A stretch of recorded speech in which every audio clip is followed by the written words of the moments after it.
Hello बच्चों, कैसे हैं आप। तो आज के इस वीडियो में हम स्टार्ट करने वाले हैं एक बहुत ही इम्पॉर्टेंट चैप्टर जिसका नाम है कोऑर्डिनेशन केमिस्ट्री। और हम टारगेट करेंगे कि एक ही वीडियो में आपका पूरा कोऑर्डिनेशन केमिस्ट्री रिवाइज हो जाए फॉर एमपी बोर्ड्स। ठीक है, तो जो जिसके भी बोर्ड से कोई सा भी स्टेट बोर्ड का एग्जाम है, ये वीडियो आपके लिए उतना ही हेल्पफुल रहेगा क्योंकि आपके बेसिक्स को डेवलप करेगा। और बोर्ड्स में जिस टाइप के क्वेश्चंस रिपीटेटिवली पूछे जाते हैं, हम उन्हीं टॉपिक्स पे डिटेल में चर्चा करेंगे। और बहुत से टॉपिक्स ऐसे हैं जो आपके एनसीईआरटी में हैं बट बोर्ड्स के लिए वो इतने इंपॉर्टेंट नहीं है, तो हम उन टॉपिक्स पे कोई भी डिटेल्ड डिस्कशन नहीं लेने वाले। ओके, तो ये वीडियो आपके लिए बहुत हेल्पफुल रहने वाला है। स्टार्ट करते हैं हम कोऑर्डिनेशन केमिस्ट्री के इंट्रोडक्शन से। तो देखिए, कोऑर्डिनेशन केमिस्ट्री मतलब आपने अभी तक पढ़ा होगा कि हम जब बॉन्डिंग पढ़ते हैं कि दो एलिमेंट्स है वो आपस में बॉन्ड बनाकर रहते हैं, है ना। दो एलिमेंट है वो आपस में अगर बॉन्ड बना के रहते हैं तो केमिकल बॉन्ड तीन टाइप का होता है। पहला आयनिक, दूसरा कोवेलेंट और तीसरा क्या होता है, कोऑर्डिनेशन बॉन्ड होता है। तो कोऑर्डिनेशन बॉन्ड से बनने वाले जितने भी कंपाउंड्स हैं उन सब की केमिस्ट्री हम इन चैप्टर में क्या करते हैं, डिस्कस करते हैं। कोऑर्डिनेशन का बॉन्ड होता कैसा है, मान लो एक कोई एटम है जिसके पास दो इलेक्ट्रॉन्स एक्स्ट्रा होने चाहिए, है ना। एक्स्ट्रा से मतलब क्या, उसका खुद का ऑक्टेट कंप्लीट हो चुका हो और उसके पास अब दो इलेक्ट्रॉन्स एक्स्ट्रा हैं, तो वो ये दो इलेक्ट्रॉन्स क्या करता है, किसी दूसरे एलिमेंट को क्या कर देता है, डोनेट कर देता है, उसके साथ शेयर कर लेता है। और इस टाइप के बॉन्ड को हम बोलते हैं कोऑर्डिनेशन बॉन्ड। क्या बोलते हैं, कोऑर्डिनेशन बॉन्ड। ठीक है, तो ये बहुत सिंपल सा दिख रहा है दिखने में, लेकिन इससे बनने वाले जो कंपाउंड्स हैं वो बहुत कॉम्प्लेक्स होते हैं, वो बिल्कुल भी सिंपल नहीं होते हैं। तो वो जैसे जैसे कॉम्प्लेक्सिसिटी बढ़ती जाती है वैसे वैसे उनका, क्योंकि यूज भी बहुत है, उनका एप्लीकेशन भी बहुत है और वो हमारे डे टू डे लाइफ में बहुत सारी जगह हम यूज करते हैं। हम बहुत सारे ऐसे, जैसे कि यहाँ पे लिखा है biological, industrial, even medical field में भी आप बहुत सारे, ट्रीटमेंट में भी आप बहुत सारे कॉम्प्लेक्सेस का यूज करते हैं। क्योंकि बॉन्ड कॉम्प्लेक्स है थोड़ा समझने में, तो हम इनके कंपाउंड को कॉम्प्लेक्स कंपाउंड भी बोलते हैं। ठीक है, तो स्टार्ट करते हैं हम हमारे पहले टॉपिक के साथ, जो कि है डबल सॉल्ट और कॉम्प्लेक्स। आपसे रेगुलरली डिफरेंस पूछा जाता है डबल सॉल्ट और कॉम्प्लेक्स सॉल्ट के बीच में। तो देखिए, यहाँ पे मैंने कोई आपको आंसर्स नहीं दिए हैं, मैं आपको टॉपिक के नाम बताने आई हूँ और टॉपिक को थोड़ा सा समझाने आई हूँ कि ये टॉपिक आपको रेडी रखना है आपके बोर्ड्स क्लास के लिए। ठीक है, तो डबल सॉल्ट और कॉम्प्लेक्स में आपको डिफरेंस पूछा जा सकता है, डेफिनेशन पूछी जा सकती है। अगर इंडिविजुअल डेफिनेशन पूछी जाती है तो आप डिफाइन करें, आपके जो भी नोट्स बने हुए हैं आप उसको याद करें और एग्जाम्पल जरूर लिख कर आए। ठीक है, अब यहाँ पर मैंने मोहर सॉल्ट का, देखिए फॉर्मूला नहीं लिखा, ये फॉर्मूला मुझे कमेंट सेक्शन में मिलना चाहिए। ठीक है, कि मोहर सॉल्ट का फॉर्मूला क्या होता है। देखिए, डबल सॉल्ट, अच्छा सॉल्ट सुना है सभी ने, सॉल्ट क्या होता है, NaCl क्या है, NaCl होता है एक सॉल्ट। सॉल्ट मतलब क्या, जिसको हम पानी में डालें तो वो अपने इंडिविजुअल आयन में क्या हो जाए, टूट जाए, इंडिविजुअल आयन में क्या हो जाए, टूट जाए, इसको हम बोलते हैं सिंपल सॉल्ट, है ना।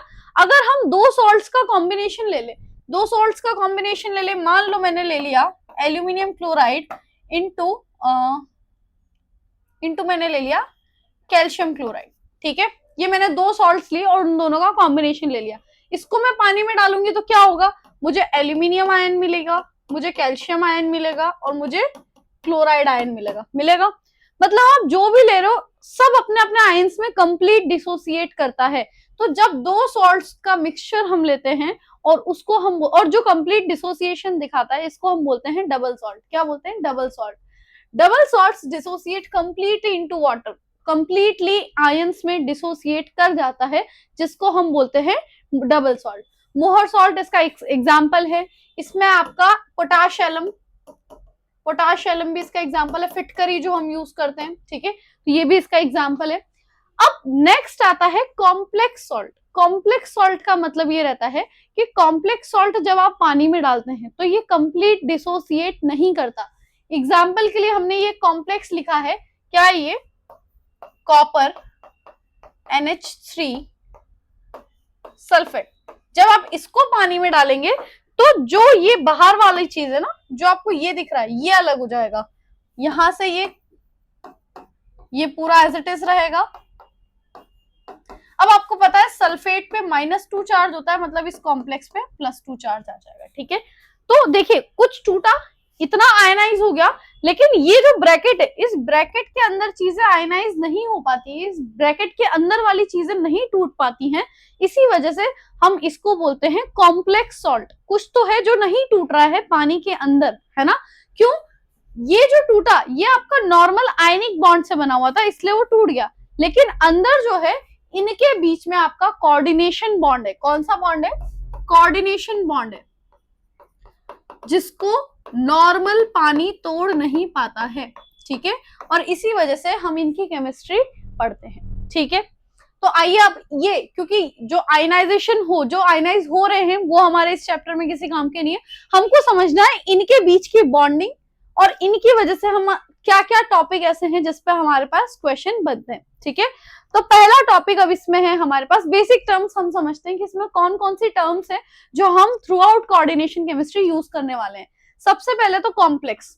कॉम्प्लेक्स होता क्या है ना। कॉम्प्लेक्स ये जैसा कि आप पूरा देख रहे हैं, है ना। कॉम्प्लेक्स मिलता है दो चीजों के कॉम्बिनेशन से, जिसमें एक होता है मेटल और दूसरे होते हैं लिगेंड्स। क्या होते हैं?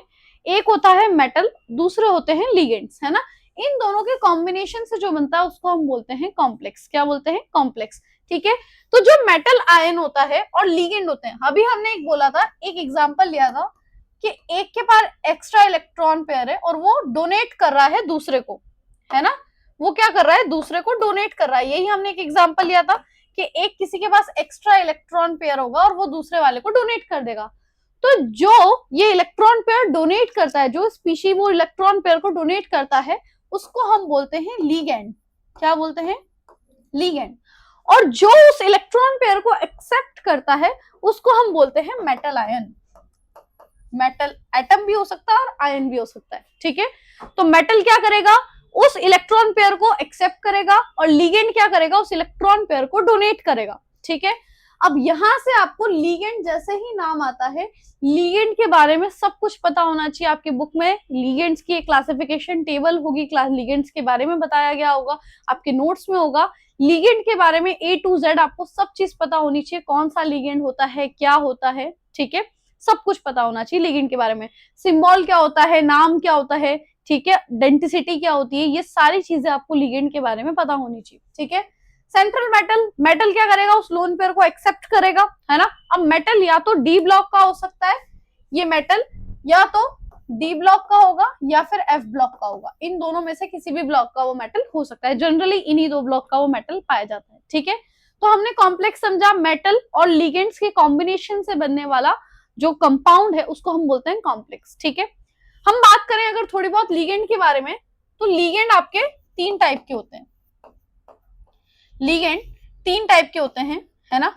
अगर हम चार्ज के बेसिस पर बात करें, ये किसके बेसिस पर बात कर रहे हैं? चार्ज के बेसिस पर बात कर रहे हैं, है ना।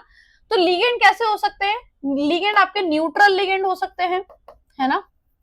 लिगेंड एनायनिक हो सकते हैं, और बहुत rare but yes ligand cationic भी हो सकते हैं, है ना।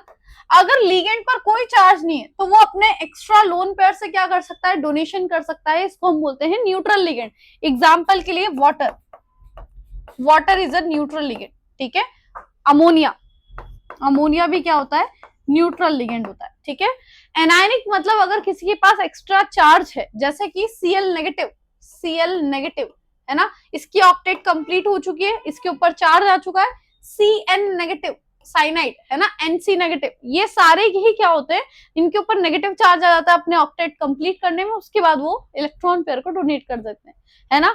अब NO प्लस, है ना, यहाँ पर बहुत से पॉजिटिव लिगेंड्स भी होते हैं, बट बहुत ज्यादा नहीं होते, इसलिए हम इनको ज्यादा स्टडी नहीं करते। हमारा मेन टारगेट क्या होना चाहिए? आपको न्यूट्रल, जो भी आपके नोट्स वगैरह में बना होगा, आपको मैंने खाली दो ही बताए हैं, आपको पूरा एक बार गो थ्रू करना है, ठीक है, कि कौन कौन से लिगेंड होते हैं, उनका नाम क्या होता है ना, और उनका सिंबल क्या होता है, ठीक है।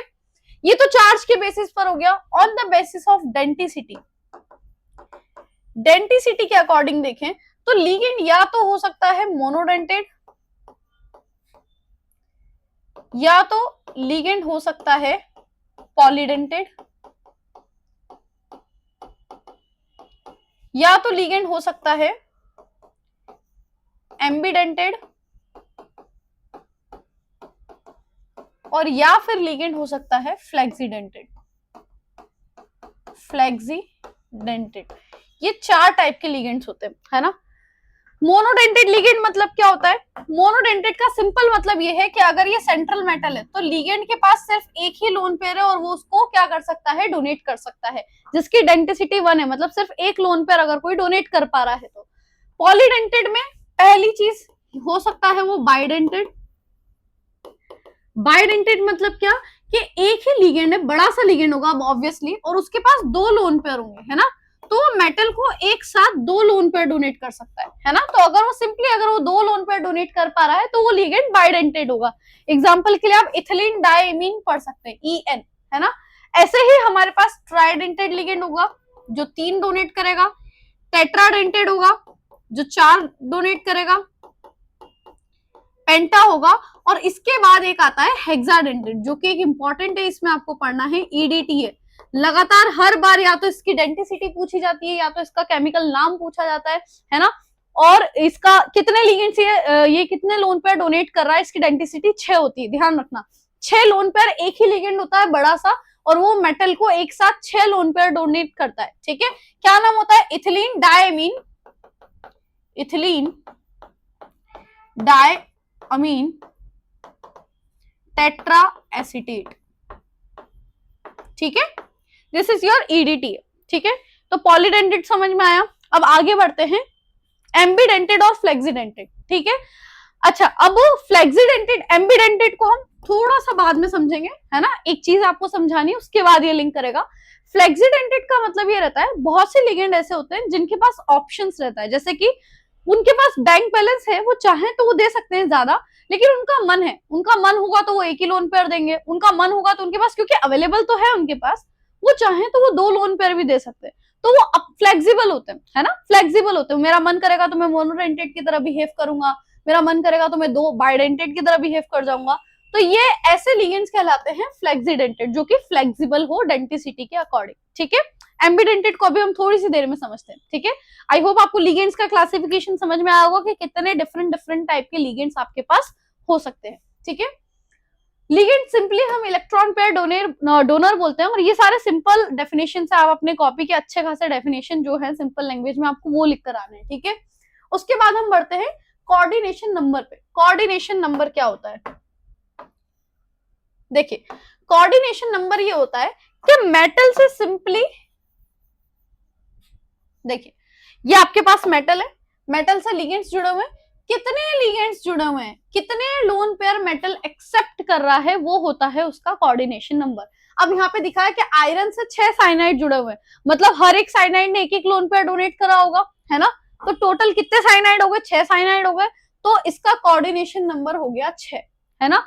बहुत सी बार क्या होता है, मैक्सिमम तो यहाँ पे जो लिखा हुआ रहता है वही उसका क्या होता है, कोऑर्डिनेशन नंबर रहता है। लेकिन बाय चांस अगर इस टाइप के कोई लिगेंड्स आ गए, अब मान लो मैंने मेटल के साथ लिख दिया, आयरन के साथ लिख दिया EDT है ना, अब क्या होगा? अब आप तो देख लोगे कि यहाँ तो एक ही लिखा है, मतलब कोऑर्डिनेशन नंबर 1 हो गया, बट आपको ये देखना पड़ेगा कि वो एक ही 6 लोन पेयर दे रहा है ना, तो कोऑर्डिनेशन नंबर स्टिल अभी भी 6 है ना। तो क्या हुआ कोऑर्डिनेशन नंबर, कि मेटल कितने लोन पेयर एक्सेप्ट कर रहा है, वो उसका क्या होता है, नंबर ऑफ लिगेंड्स, है ना। अब नंबर ऑफ लिगेंड्स तो थोड़ा गलत हो जाएगा, जब डेंसिटी बदलेगी तो आप बोल सकते हो number of lone pair accepting by central metal atom. अब इसको हम कैसे लिख सकते हैं? आयरन है, आयरन क्या कर रहा है, 6 लोन पेयर एक्सेप्ट कर रहा है, तो एक साइनाइड मान लो यहां से दे रहा है, एक साइनाइड यहां से दे रहा है, एक साइनाइड यहां से दे रहा है, एक साइनाइड यहां से दे रहा है, एक साइनाइड यहां से दे रहा है, एक साइनाइड यहां से दे रहा है। ये पूरा कॉम्प्लेक्स कुछ इस टाइप से बना हुआ है ना, ये पूरा कॉम्प्लेक्स है, ठीक है। अब उसके बाद आता है ऑक्सीडेशन नंबर। ऑक्सीडेशन नंबर मतलब मेटल के ऊपर चार्ज कितना है, ये सब होने के बाद मेटल पे अब क्या चार्ज बचा है, उसको आप बोलते हैं ऑक्सीडेशन नंबर। अब अगर आप ध्यान से देखिए तो यहाँ पे जुड़ा हुआ है K4, है ना, K4 पोटेशियम भी जुड़ा हुआ है। तो जैसे ही आप इसको कॉम्प्लेक्स को पानी में डालेंगे, आपको पता है 4K पॉजिटिव अलग हो जाएगा, प्लस ये जो आपका पूरा कॉम्प्लेक्स है, इस पे चार्ज कितना आ जाएगा, इस पे चार्ज आ जाएगा 4 नेगेटिव। 4 प्लस अलग हुए ना, तो 4 नेगेटिव इस कॉम्प्लेक्स पे चार्ज आ जाएगा। तो इस कॉम्प्लेक्स पे कितना चार्ज है, 4 नेगेटिव। इस पूरे कॉम्प्लेक्स पे कितना चार्ज है, 4 नेगेटिव, आपको बताना है सेंट्रल मेटल पे कितना चार्ज है। देखिए 4 नेगेटिव तो इस पूरे कॉम्प्लेक्स पर है, लेकिन आयरन पर कितना है ये आप कैसे निकाल सकते हैं, ये आप ऐसा निकाल सकते हैं। आप आयरन जिसका निकालना है उसको मान लीजिए x, अब आपके पास 6 लिगेंड है और हर लिगेंड पे -1 चार्ज है, इसलिए आपको लिगेंड का चार्ज पता होना चाहिए। अभी जो मैंने क्लासिफिकेशन बोला ना, अगर चार्ज नहीं होता तो आप वहां पे 0 मानते, न्यूट्रल लिगेंड अगर होता तो, है ना, आपको लिगेंड पे -1 चार्ज है, -2 चार्ज है, ये सारे चार्जेस आने चाहिए। उसके अलावा इस पूरे कॉम्प्लेक्स पे चार्ज है -4। अब आप इसको सिंपली सॉल्व कर लो, कितना हो जाएगा, -6 उधर जाएगा, +6 -4, x का वैल्यू आ गया +2, मतलब आपके सेंट्रल मेटल पर कितना चार्ज है, +2। तो ये हो जाएगा आपका ऑक्सीडेशन नंबर। ऑक्सीडेशन नंबर निकालना आना बहुत जरूरी है। क्यों जरूरी है, अगर आपसे डायरेक्टली ऑक्सीडेशन नंबर या तो पूछ भी लेते हैं और नहीं पूछते हैं तो इसके बाद वाला जो एक इंपॉर्टेंट टॉपिक हम पढ़ने वाले हैं वो है आईयूपीएसी नॉमेनक्लेचर। और आईयूपीएसी नॉमेनक्लेचर तब तक कंप्लीट नहीं होता है जब तक आप उसका ऑक्सीडेशन नंबर ना लिखें।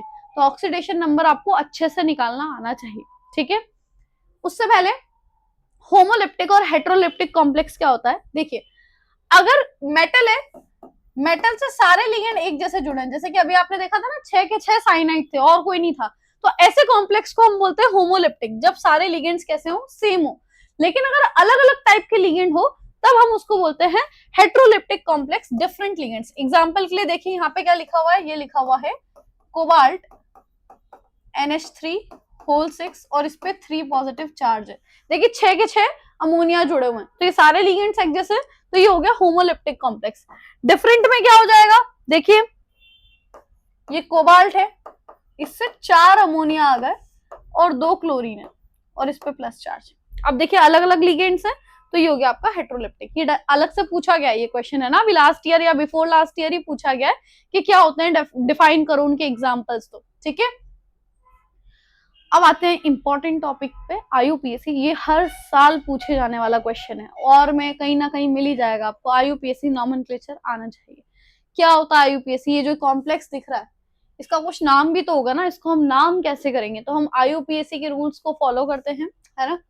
क्या होता है, अच्छा अब आपसे कोई रूल्स नहीं पूछने वाला है कि आप लिख कर आओ क्या क्या रूल्स, आपको रूल्स पता होना चाहिए, आपको नाम देना आना चाहिए, है ना, उन रूल्स को पढ़ के। तो क्या होता है सबसे पहले हम लिगेंड्स को नाम देते हैं, अल्फाबेटिकल ऑर्डर फॉलो करते हैं उसमें, है ना। अगर एनायनिक लिगेंड है, लिगेंड अगर एनायनिक है तो उसके नाम के आगे ओ लगाते हैं, जैसे कि क्लोरीन है Cl नेगेटिव, तो हम या तो उसको क्लोरो लिखेंगे या क्लोरिडो लिखेंगे, दोनों लिख सकते हैं। अगर हाइड्रोक्साइड है OH नेगेटिव, तो हम इसको हाइड्रोक्सो लिखेंगे, है ना, हाइड्रोक्सीडो भी लिख सकते हैं। और अगर न्यूट्रल लिगेंड है H2O, है ना, तो उसके आगे ओ नहीं आएगा, ये नॉर्मल एक्वा, उसका नाम चेंज हो जाएगा एक्वा, है ना। अमीन के लिए, अमोनिया के लिए हम अमीन यूज करते हैं, ठीक है। तो इनके लिए ओ नहीं, ओ कब आएगा, जब एनायनिक लिगेंड्स होंगे, ठीक है। ऑक्सीडेशन स्टेट को हम रोमन नंबर्स में लिखते हैं, जैसे कि अभी हमने देखा आयरन की ऑक्सीडेशन स्टेट +2 आई थी, तो जब हम नाम खत्म करेंगे उसके बाद ऑक्सीडेशन स्टेट ऐसे रोमन लेटर्स में लिख देंगे, ठीक है। पहले आपको लिगेंड का नाम लिखना है, फिर आपके सेंट्रल मेटल का नाम आएगा, उसके बाद उसका ऑक्सीडेशन नंबर आएगा, और न्यूट्रल लिगेंड्स के स्पेशल नाम्स होते हैं जैसे कि मैंने अभी बताया, ठीक है। अब ये रूल्स दिखने में 4 ही है ना, और आपके बुक्स में और भी सारे रूल्स होंगे। इसमें एक और रूल ये भी रहता है कि अगर आपका जो कॉम्प्लेक्स है, कॉम्प्लेक्स अगर नेगेटिव चार्ज है ना, कॉम्प्लेक्स पे अगर नेगेटिव चार्ज आ रहा है, अभी हमने देखा था जब 4K पॉजिटिव हटा दिया था तो पूरे कॉम्प्लेक्स पे 4 नेगेटिव चार्ज आ गया था।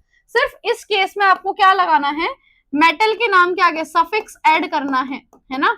मेटल का नाम जो भी लिखोगे उसके आगे क्या सफिक्स ऐड कर दोगे, 8, है ना। जैसे कि अगर जिंक है तो जिंक से हो जाएगा जिंकेट, है ना। और अगर आयरन है तो उसका हो जाएगा फेरेट, है ना। इस टाइप से जो भी है, क्रोमियम है तो क्रोमेट। ये 8 कब आएगा, अगर कॉम्प्लेक्स नेगेटिव है तो, पॉजिटिव में नहीं आएगा, न्यूट्रल में नहीं आएगा, सिर्फ नेगेटिव में ये वाला रूल लगेगा, ठीक है। अब एक एक नामकरण करके देखते हैं, आइए। जैसे कि ये आपका पहला एग्जांपल है, पोटेशियम, पैलेडियम, क्लोरीन, ये 4 चीजें आपको दे रखी है ना।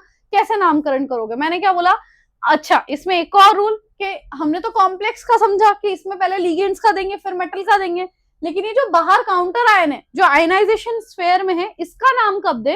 तो आप एक चीज ध्यान रखना, आपके पास दो टाइप के केस आएंगे, या तो यहाँ पर कुछ लिखा हुआ होगा और यहाँ पर आपके पास कॉम्प्लेक्स होगा, हो सकता है पहले कॉम्प्लेक्स हो और यहाँ आपका कुछ लिखा हो, है ना। तो अगर पहले लिखा है तो इसका नाम पहले देंगे और इसका बाद में देंगे, अगर ये पहले लिखा है तो इसका पूरे का नाम पहले देंगे और इसका नाम बाद में देंगे, सिंपल एज दैट। जैसे कि आप NaCl है तो सोडियम क्लोराइड बोलते हो ना, केटायन का पहले देते हो, एनायन का बाद में देते हो, सेम वैसा ही फॉलो होगा, है ना। इसका जो भी नंबर हो, K4 हो, K3 हो, K2 हो, उसको मेंशन करने की जरूरत नहीं है, उसको हम मेंशन नहीं करते हैं। क्यों? क्योंकि वो ओवरऑल ऑक्सीडेशन स्टेट में काउंट हो जाता है, ठीक है। तो इन रूल्स को समझते हुए हम नाम लिखते हैं। के, पहले के लिखा है, इसका लिख लिया पोटेशियम, है ना। क्या 2 लिखने की जरूरत है? बिल्कुल जरूरत नहीं है। लिगेंड्स के नंबर लिखते हैं, लिगेंड में हमारे पास क्लोरीन है, लेकिन कितने हैं? 4 क्लोरीन है, तो 4 की जगह क्या आएगा? टेट्रा, है ना। पोटेशियम, अब यहां का नाम स्टार्ट करते हैं, टेट्रा क्लोरिडो या क्लोरो, है ना। अब आपका कॉम्प्लेक्स एनायनिक है ना। कॉम्प्लेक्स पे जैसे ही 2K पॉजिटिव हटेगा 2 नेगेटिव आ जाएगा, तो इसका जो नाम होगा वो पैलेडियम नहीं होगा, है ना, पैलेडियम नहीं होगा। नॉर्मल क्या होता है? पैलेडियम होगा। यहां बच्चे लिख के आ जाएंगे पैलेडियम, है ना, और इसकी ऑक्सीडेशन स्टेट और हो जाएगा गलत, है ना। मैम ने समझाया था कि जब भी नेगेटिव चार्ज हो आपको उसके ऊपर क्या लगाना पड़ेगा? 8 लगाना पड़ेगा, ठीक है। और 8 लगाने से पहले आप पहले इसका ऑक्सीडेशन नंबर निकाल के बताएं मुझे फटाफट, कैसे निकालोगे इसका ऑक्सीडेशन नंबर? जल्दी जल्दी वीडियो रोको और इन सबके पहले ऑक्सीडेशन नंबर निकाल लो। यहाँ पे क्रोमियम का क्या ऑक्सीडेशन नंबर आएगा, निकल का क्या आएगा, कोबाल्ट का क्या आएगा, ऑक्सीडेशन नंबर निकालना आना चाहिए। उसके लिए आप पहले सिंपली ये कर सकते हैं, क्या करो, इनको अलग अलग लिख लो। पहले कैसे अलग अलग लिख लोगे? यहाँ पे जैसे ही कॉम्प्लेक्स अलग होगा, ये हो जाएगा क्रोमियम NH3 H2O3। अब यहाँ पर 3Cl नेगेटिव अलग जाएगा तो इस पे 3 पॉजिटिव चार्ज आ जाएगा, ठीक है। इसी तरह से यहाँ पे 2K पॉजिटिव हटेगा तो निकल साइनाइड 4 2 नेगेटिव आ जाएगा, ठीक है। यहाँ पे क्या हो जाएगा? कोबाल्ट NH36 3 पॉजिटिव और 3Cl नेगेटिव आ जाएगा। इस तरह से जैसे ही आप ये कॉम्प्लेक्स लिख लेंगे तो आपके ऊपर कॉम्प्लेक्स के ऊपर चार्ज आपको पता पड़ गया। अब चार्ज जैसे ही पता पड़ गया तो अब तो हम ऑक्सीडेशन नंबर निकाल सकते हैं ना, एक्स मान के। कैसे मानेंगे एक्स? चलो एक एक का पहले ऑक्सीडेशन नंबर निकाल लो तो आपको आसान हो जाएगा करना। कैसे हो जाएगा? आपको इसका निकालना है एक्स, ये न्यूट्रल लिगेंड होता है 0, ये भी न्यूट्रल लिगेंड होता है 0, मतलब कॉम्प्लेक्स पे जो चार्ज है वही उसका ऑक्सीडेशन नंबर है +3, ठीक है। इधर देखें, न्यूट्रल लिगेंड है, मतलब जो चार्ज है वही उसका ऑक्सीडेशन नंबर है। यहाँ की बात करें, एक्स 4 साइनाइड है, चारों पे -1 होगा और पूरे कॉम्प्लेक्स पे -2 है, तो एक्स का वैल्यू क्या हो जाएगा? 4 - 2, एक्स का वैल्यू आ जाएगा +2। चलिए हमने सबके ऑक्सीडेशन नंबर निकाल लिए हैं। आ जाते हैं फिर से नाम पे। पोटेशियम टेट्रा क्लोरिडो, इसका क्या हो जाएगा? पैलेडेट, है ना। क्या बोला था मैंने? 8 लग जाएगा। और इसका ऑक्सीडेशन नंबर क्या आएगा? इसका ऑक्सीडेशन नंबर निकालो। देखो ये हो जाएगा x -4 और यहाँ पे हो जाएगा -2, x का वैल्यू आ जाएगा +2। तो ये 2 आपको रोमन में लिखना है, ये this is your IUPAC nomenclature, ठीक है। करो इसका, करो ट्राई अब, है ना। करिए, कर पा रहे या नहीं कर पा रहे? कहां से शुरू करेंगे सबसे पहले? अच्छा, अब अमीन और एक्वा, है ना, ये भी ऐसे है, ये भी ऐसे। आप आगे अल्फाबेट देखो, पहले क्या आता है? अमीन में M आता है, एक्वा में Q आता है, ABCDEFGHIJKL M पहले आता है ना, फिर Q आता है। तो आप अमीन को पहले लिखोगे, एक्वा नहीं लिखना। क्या लिखोगे? ट्राई अमीन, ट्राई एक्वा। उसके बाद क्या क्रोमेट होगा या क्रोमियम होगा?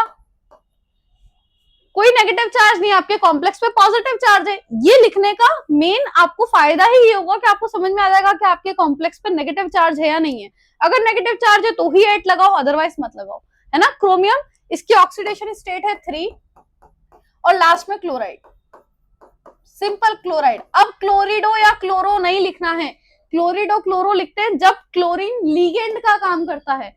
यहाँ पर क्लोरीन लिगेंड का काम नहीं कर रहा है, वो सिर्फ एक काउंटर आयन है, ठीक है।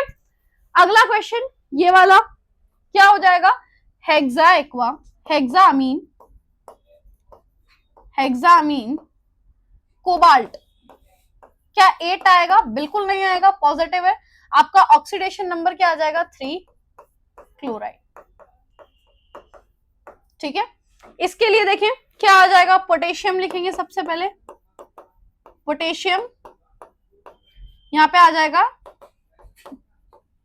टेट्रासाइनो, साइनाइड क्यों नहीं लिखा, नेगेटिव लेगेंड है, ओ आएगा एंड में, टेट्रासाइनो। अब यहाँ पे देखो आपका कॉम्प्लेक्स जो है वो नेगेटिव है, तो 8 आएगा, नाम क्या आगे, ये हो जाएगा निकलेट, क्या हो जाएगा, निकलेट, और इसकी ऑक्सीडेशन स्टेट, ठीक है। इस टाइप से आप सारे आईयूपीएसी नॉमेनक्लेचर करते हैं, ठीक है। इसके बाद ये 2 आप नाम लिख लीजिए, ये आपके लिए होमवर्क है ना। मुझे इसके आंसर कमेंट बॉक्स में चाहिए, फटाफट लिखिए।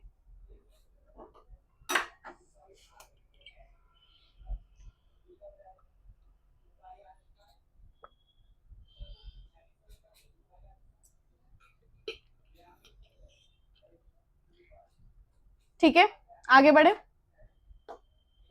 अब ये तो था जब आपको नाम लिखना हो, फॉर्मूला दिया हो, आपसे उल्टा भी पूछ लेते हैं, आपको क्या दे देते हैं, पूरा नाम दे देते हैं और बोल देते हैं फॉर्मूला लिखो। कैसे लिखेंगे फॉर्मूला, देखो सबसे पहले क्या करना है आपको, सेंट्रल मेटल को आइडेंटिफाई करो, लीगेंड को, कितने लीगेंड्स हैं उनके नंबर, लीगेंड्स को ब्रैकेट में लिखो, है ना, और मेंशन ओवरऑल चार्ज को आपको मेंटेन करके चलना है। ये 4 चीजों को आपको ध्यान रखना है। कैसे ध्यान रखेंगे, चलो ट्राई करते हैं हम, है ना।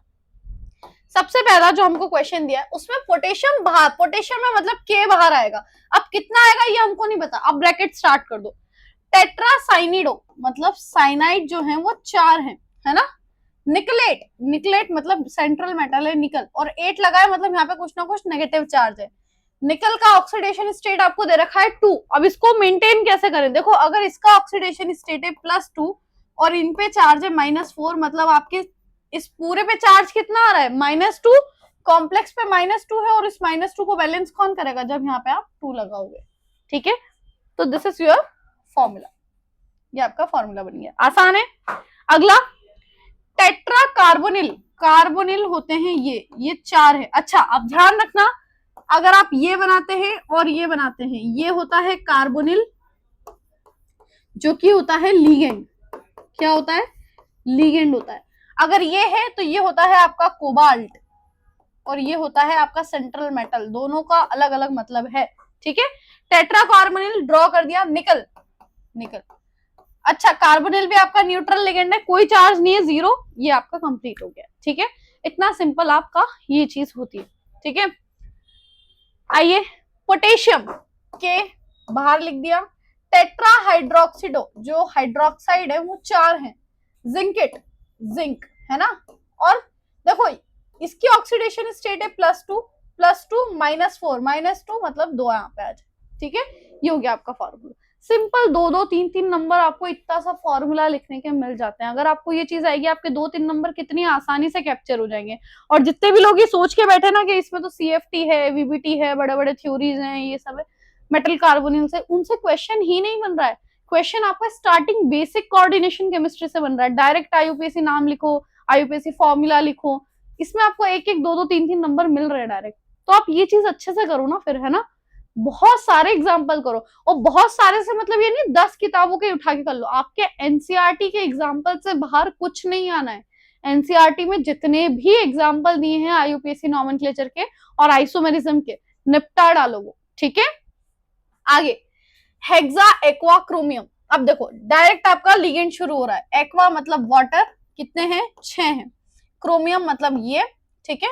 अब यहाँ पे ये लगा दिया और बाहर क्लोराइड है। अब क्लोराइड कितने हैं ये डिपेंड करेगा ऑक्सीडेशन नंबर पे, ऑक्सीडेशन नंबर +3 है, इस पे +3 चार्ज है, और आपको पता है वाटर पे कोई चार्ज ही नहीं होता है, मतलब ओवरऑल इस पे +3 चार्ज है, तो अगर इस पे +3 चार्ज है तो इसको बैलेंस करने के लिए भी 3 क्लोरीन आएंगे -3 चार्ज, ठीक है। ये हो जाएगा आपका, ठीक है। अच्छा इसके बाद मैं आपको कुछ होमवर्क दे देती हूँ, है ना, ये आपके होमवर्क रहेंगे, ये आपको करके लाना रहेंगे, ठीक है। लिखिए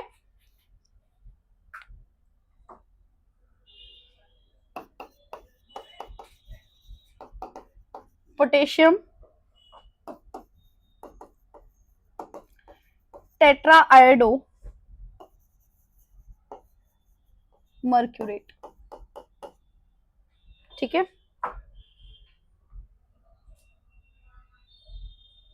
बस। ठीक है, ये आपका होमवर्क रहेगा, कर क्या। ठीक है, next isomerism, another important topic from this chapter. Isomerism मतलब क्या होता है? आइसोमेरिज्म मतलब ये रहता है कि जब मॉलिक्यूलर फॉर्मूला सेम हो और उसके बाद भी अलग अलग कॉम्प्लेक्स जो है, कॉम्प्लेक्स सेम ही है, फॉर्मूला वही है, बट स्टिल वो अलग अलग प्रॉपर्टीज को शो कर रहा है, तो इसका मतलब उसमें कुछ ना कुछ डिफरेंस क्रिएट हो गया है जिस वजह से वो अलग अलग प्रॉपर्टी को शो कर रहा है ना। तो ऐसे स्ट्रक्चर्स को या ऐसे कंपाउंड्स को हम बोलते हैं आइसोमर्स, एक दूसरे के आइसोमर है ना। अब देखो यहाँ पे ये इसके लिखने पे ध्यान मत देना, आइसोमर आपके दो टाइप के होते हैं, एक होता है स्ट्रक्चरल और एक होता है स्टीरियो, है ना। स्ट्रक्चरल मतलब आपके उस कॉम्प्लेक्स के स्ट्रक्चर में कुछ ना कुछ दिक्कत है, कुछ ना कुछ बॉन्ड तोड़ के इधर उधर कुछ हुआ है, इसलिए वो दोनों कंपाउंड एक दूसरे से अलग अलग है ना। यहाँ पे स्टीरियो में क्या होता है कि स्ट्रक्चर सेम ही रहता है, स्ट्रक्चर में कोई डिफरेंस नहीं आता, बॉन्ड कुछ भी नहीं टूटा वगैरह, कुछ ना कुछ इंटरनल रोटेशन वगैरह कुछ हो गया या 3D अरेंजमेंट ऐसा कुछ हो गया है कि प्रॉपर्टीज में चेंज आ गया, इस वजह से हम इसको बोलते हैं स्टीरियो, है ना। स्ट्रक्चरल आपके चार टाइप के होते हैं, first one is ionization, second one is solvate या हाइड्रेट जिसको बोलते हैं, सॉल्वेट या hydrate, third one is linkage and fourth one is coordination. ठीक है, स्टीरियो में आपके पास दो टाइप के होते हैं, एक होता है ज्योमेट्रिकल आइसोमेरिज्म और एक होता है ऑप्टिकल आइसोमेरिज्म। ठीक है, ये सब आपको पढ़ना है ना। ठीक है, पहला स्टार्ट करते, इन सबके डेफिनेशन आने चाहिए, एक एक एग्जांपल सबके रट्टे मार लो, यहां से हो सकता है वो आपसे पूछ लेंगे बताओ इनमें से कौन सा आइसोमर है, यहां से आपसे आइडेंटिफिकेशन से रिलेटेड आ सकता है, यहां से क्वेश्चन पक्का या तो एक्सप्लेन या तो डिफाइन ऐसा थ्योरी पूछेगा आपसे बस, है ना, क्वेश्चन आंसर टाइप, है ना। बड़े बड़े क्वेश्चन इसलिए भी नहीं आते हैं क्योंकि वेटेज इसमें बड़े क्वेश्चन का नहीं है, छोटे छोटे क्वेश्चन का वेटेज है, तो छोटे छोटे क्वेश्चन से यहाँ से पूछे जाते हैं। ठीक है, इनमें आपको पूछ सकते हैं कि बताओ कौन सा आइसोमर है या आयनाइजेशन कौन सा इसमें से, ऐसा ऐसा पूछ सकते हैं। ठीक है, इसमें भी ज्यादा इंपॉर्टेंट ये वाला और ये वाला है। ठीक है, चलो पहला है आयनाइजेशन आइसोमरिज्म। जब हमने स्टार्ट करा था कॉम्प्लेक्स तब मैंने आपको बताया था कि ये आपका होता है कॉम्प्लेक्स और यहाँ होता है काउंटर आयन, या तो यहाँ होगा या यहाँ होगा, कहीं भी एक काउंटर आयन होता है। हमने क्या बोला कि मान लो आपका काउंटर आयन यहाँ पे है, इसको जब आप पानी में डालोगे तो एक कॉम्प्लेक्स एज इट इज रह जाएगा और ये काउंटर आयन क्या हो जाएगा, अलग हो जाएगा, है ना। सिमिलरली अगर आपका यहाँ पर है तो आप जैसे ही पानी में डालोगे तो ये काउंटर आयन अलग हो जाएगा और कॉम्प्लेक्स आपका अलग हो जाएगा। ठीक है, तो जो प्रॉपर्टीज आएंगी वो किसकी वजह से आएंगी, इस काउंटर आयन की वजह से। काउंटर आयन अपने अपने कुछ ना कुछ प्रॉपर्टीज दिखाएगा, है ना। तो अगर ये काउंटर आयन चेंज हो जाता है, मतलब जैसे कि हमने अभी एक एग्जांपल पढ़ा था कि क्लोरीन, है ना, अभी कौन सा आईयूपीएससी में एक एग्जांपल देखा था ना हमने कि यहाँ पर क्या बोला था हमने कि ये वाला क्लोरीन काउंटर आयन है लेकिन ये वाला क्लोरीन लिगेंड है ना। तो अगर वो ब्रैकेट के अंदर चला जाता है तो वो लिगेंड का काम करता है, और अगर वो ब्रैकेट के बाहर आ जाता है तो वो सिर्फ एक आयन का काम करता है, और दोनों के प्रॉपर्टीज अलग रहते हैं। बस इस चीज को आपको ध्यान रखना है, और इसी चीज को ध्यान में रखते हुए आपका पहला आइसोमेरिज्म होता है आयनाइजेशन आइसोमेरिज्म। अगर आयनाइजेशन स्फीयर से कुछ एक चीज कोऑर्डिनेशन स्फीयर में ट्रांसफर हो जाए तो उसको हम बोलते हैं आयनाइजेशन आइसोमेरिज्म। अब आप देखिए पूरा सेम है, इसमें भी एक कोबाल्ट है, एक कोबाल्ट है, 5 अमोनिया है, 5 अमोनिया है, एक सल्फेट है, एक सल्फेट है, एक ब्रोमीन है, एक ब्रोमीन है, सेम है पूरा। बट चेंज क्या आया, सिर्फ क्या चेंज आया, आपको क्या चेंज दिख रहा है कि यहाँ पे ब्रोमीन बाहर था, यहाँ ब्रोमीन अंदर चला गया, यहाँ ये आयनाइजेशन स्फीयर में था, यहाँ ये लिगेंड में है। किन किन के बीच में इंटरचेंज हुआ है, इन दोनों के बीच में इंटरचेंज हुआ है ना। देखिए ये ऐसा था, ये ऐसा हो गया। ठीक है, ऐसे आइसोमेरिज्म को बोलते हैं आयनाइजेशन। क्यों, अब क्योंकि आप जब इसको पानी में डालोगे तो ये पूरा अलग होगा, कोबाल्ट NH3 SO4, ठीक है, प्लस Br नेगेटिव अलग हो जाएगा। ठीक है, यहां से आपको ब्रोमीन आयन मिलेगा और यहाँ से आपको सल्फेट आयन मिलेगा। कौन सा आयन मिलेगा? सल्फेट आयन मिलेगा, और बाकी पूरा एक कॉम्प्लेक्स मिलेगा। ठीक है, तो ऐसे आइसोमर्स को हम बोलते हैं आयनाइजेशन आइसोमर्स। ठीक है, आगे हम बढ़ते हैं हाइड्रेट और सॉल्वेट जिसको हम बोलते हैं। सेम यहाँ पर भी वही होगा कि एक बाहर से आयनाइजेशन स्फीयर से कोऑर्डिनेशन स्फीयर में जाएगा, लेकिन अब की बार अगर वो नॉर्मल लिगेंड ना होके वाटर है, वो कौन है? H2O है। देखो यहाँ पर 6 के 6 वाटर मॉलिक्यूल्स अंदर थे, तब तक वो लिगेंड का काम कर रहे थे, लेकिन इसमें से एक H2O उठ के बाहर आ गया। देखो अंदर 5 रह गए, एक बाहर आ गया। अब उसको बैलेंस करने के लिए अंदर, क्योंकि उसको तो कोऑर्डिनेशन नंबर 6 चाहिए ना, तो यहाँ 3 क्लोरीन थे, 3 में से 1 क्लोरीन अंदर चला गया, है ना। अभी भी 5 ही है, एक ये 6 कोऑर्डिनेशन नंबर अभी भी है। तो अब क्या हुआ, यहाँ पे जो ट्रांसफर हुआ वो वाटर मॉलिक्यूल्स का हुआ, इस वजह से अब हम इसको बोलेंगे हाइड्रेट आइसोमेरिज्म, है ना। हाइड्रेट मतलब हाइड्रेट मॉलिक्यूल्स का जब कोऑर्डिनेशन और आयनाइजेशन स्फीयर में एक्सचेंज हो। अब यहाँ पर वो लिगेंड की तरह काम कर रहा था, यहाँ पे ये नॉर्मल वाटर मॉलिक्यूल सिर्फ पानी का काम करेगा, जो कि उसको सॉल्वेशन में यूज होगा। ठीक है, सिर्फ इतना होने की वजह से आप देख सकते हैं ये वॉयलेट कलर का पाया जाता है, लेकिन ये वाला कॉम्प्लेक्स ग्रीन कलर का पाया जाता है। तो जब कलर बदल गया तो ये तो बहुत छोटी सी बात है, तो मतलब उसकी कितनी सारी केमिकल रिएक्शंस में चेंज आ चुका होगा, इस वजह से हम आइसोमेरिज्म को इतना डिटेल में पढ़ते हैं। ठीक है, आगे हम बढ़े तो आगे होता है लिंकेज आइसोमेरिज्म। मैंने अभी कुछ देर पहले बोला था, हम एक एम्बिडेंटेड लिगेंड करके एक चीज हमने छोड़ी थी। एम्बिडेंटेड लिगेंड क्या होता है, आइए मैं बताती हूँ। एम्बिडेंटेड लिगेंड, देखो एम्बिडेंटेड लिगेंड ऐसे होते हैं जिनके पास चॉइस रहती है कि वो अलग अलग डोनर एटम से डोनेट कर सकते हैं। जैसे कि साइनाइड अगर कार्बन से डोनेट करता है लोन पेयर, तो आप उसको बोलते हैं साइनाइड या साइनो, है ना। लेकिन यही चाहे तो मेटल के साथ बॉन्ड कौन बना रहा है? मेटल के साथ नाइट्रोजन भी बॉन्ड बना सकता है। अब आप इसको आइसोसाइनाइड बोलेंगे, है ना। तो अगर उसके पास 2 डोनर एटम है और वो अलग अलग एटम से डोनेट कर सकता है, तो हम उसको बोलते हैं एम्बिडेंटेड लिगेंड। ठीक है, अब लिगेंड आइसोमेरिज्म में ये कब होगी? जब आपके पास कोई ना कोई एम्बिडेंटेड लिगेंड हो, है ना। एम्बिडेंटेड लिगेंड अगर नहीं है तो ये वाला आइसोमेरिज्म होना पॉसिबल नहीं है। ठीक है, आपके पास देखो यहाँ पर क्या है, कोबाल्ट है, कोबाल्ट है, 5 अमोनिया है, 5 अमोनिया है, 2 क्लोरीन बाहर है, 2 क्लोरीन बाहर है। देखो स्ट्रक्चर में बाहर से अंदर कुछ नहीं हुआ है।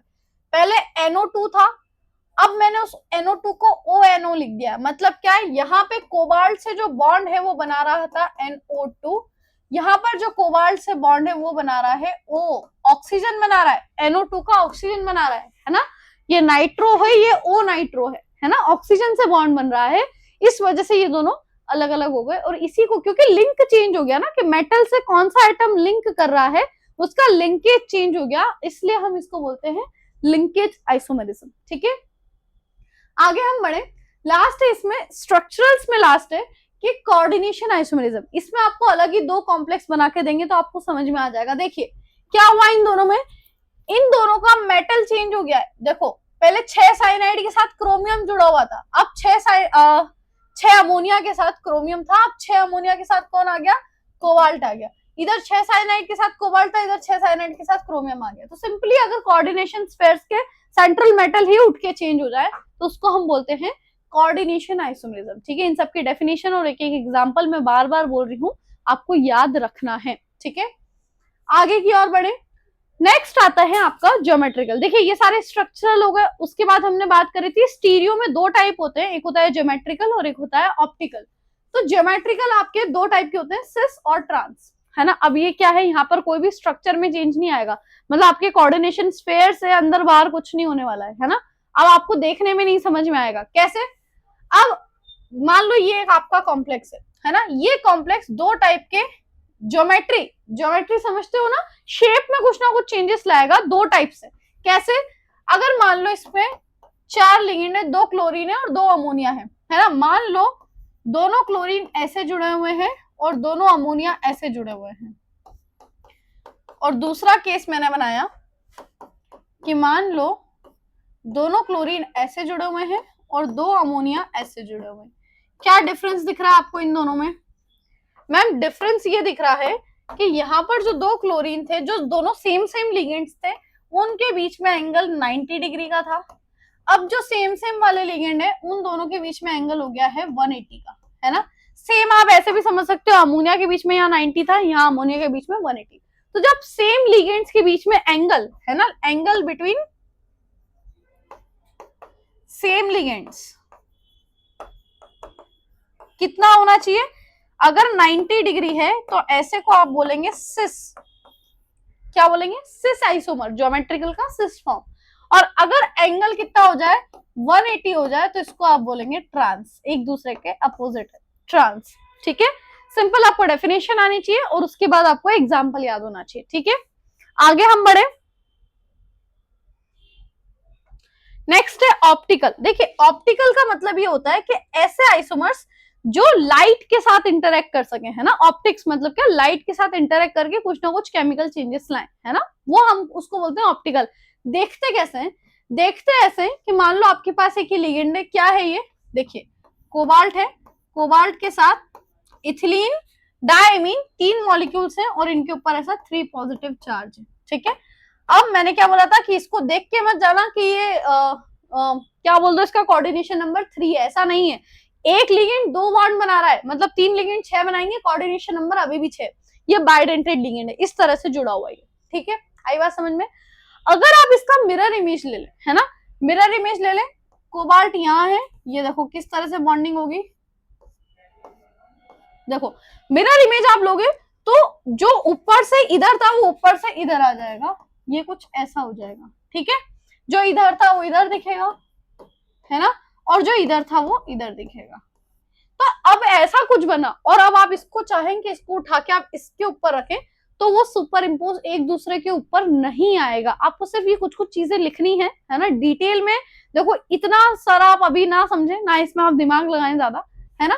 तो हम बोलते हैं जब आपको मिल जाए non super imposable, non super imposable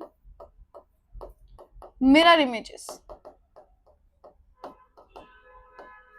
है ना, अगर ऐसा कुछ आपको मिल जाए तो हम बोलते हैं कि वही क्या करेंगे, वो लाइट के साथ ऐसे, ये दोनों, ये अलग फॉर्म है, ये दोनों एक दूसरे के आइसोमर है ना, क्या है, ये एक दूसरे के आइसोमर हैं, इनको हम बोलते हैं इनेंशियोमर। क्या बोलते हैं, इनेंशियोमर्स, है ना। ये दोनों एक दूसरे के स्टीरियो आइसोमर्स हैं। स्टीरियो में भी कौन से वाले, ऑप्टिकल आइसोमर है। ये क्या करेंगे, लाइट के साथ इंटरेक्ट करेंगे। अगर आप लाइट पास करोगे इसके सॉल्यूशन से, मान लो ये वाला आपने एक लाइट, ये लाइट का डायरेक्शन है, आपने इस सॉल्यूशन से पास करी, मान लो ये लाइट को राइट साइड रोटेट कर दे रहा है ना, ये ऐसे रोटेट कर दे रहा है, तो ये वाला सॉल्यूशन क्या करेगा, लाइट को लेफ्ट साइड रोटेट कर देगा, है ना। तो ये दोनों लाइट के साथ अपोजिट इंटरेक्ट करते हैं, इस वजह से ये एक दूसरे के क्या कहलाते हैं, आइसोमर कहलाते हैं। कौन सा आइसोमर, ऑप्टिकल आइसोमर। ठीक है, क्या होना चाहिए, non super imposable mirror images होना चाहिए। और जो लाइट को राइट साइड रोटेट करता है ये, उसको हम बोलते हैं डेक्स्ट्रो रोटेटरी, डेक्स्ट्रो रोटेटरी, या उसको हम बोलते हैं डी, है ना। और जो लाइट को लेफ्ट साइड रोटेट करता है उसको हम बोलते हैं लीवो रोटेटरी, और या फिर एल, है ना। तो अगर एक डी है तो उसका मिरर इमेज डेफिनेटली क्या होने वाला है, एल होने वाला है। ठीक है, तो ये थे ऑप्टिकल। अब ऑप्टिकल आपसे कोई नहीं पूछेगा एग्जांपल देके कि बताओ इसमें कौन सा लग रहा है ना, आपसे खाली डेफिनेशन वगैरह, और वो भी नहीं पूछेंगे। ऑप्टिकल बोर्ड्स के लिए इतना इंपॉर्टेंट नहीं है, बट स्टिल क्योंकि आपके सिलेबस में है मैंने बता दिया। इसके आगे हम देखें तो कुछ थ्योरीज वाला पार्ट है जिसमें वैलेंस बॉन्ड थ्योरी, सीएफटी नहीं करना है, वैलेंस बॉन्ड थ्योरी है जो आप थोड़ा बहुत देखकर चले जाना। वैलेंस बॉन्ड थ्योरी क्या करता है, आपको एक्सप्लेन करता है कि बॉन्डिंग कैसे हो रही है, किसके बेसिस पर, हाइब्रिडाइजेशन के बेसिस पर, है ना। आपके पास 2 ही कोऑर्डिनेशन नंबर है, या तो 6 हो सकता है, मतलब मेटल के साथ 6 लिगेंड जुड़े हैं, या तो 4 हो सकता है, मेटल के साथ 4 लिगेंड जुड़े हैं। अगर 6 लिगेंड जुड़े हुए हैं तो यहाँ पर जो आपकी हाइब्रिडाइजेशन होती है, हाइब्रिडाइजेशन यहाँ पर हो जाएगी D2sp3 या फिर sp3d2, है ना। और यहाँ पे ज्योमेट्री हो जाती है ऑक्टाहेड्रल। क्या ज्योमेट्री हो जाती है, ऑक्टाहेड्रल। ठीक है, जैसे कि अभी हमने पढ़ा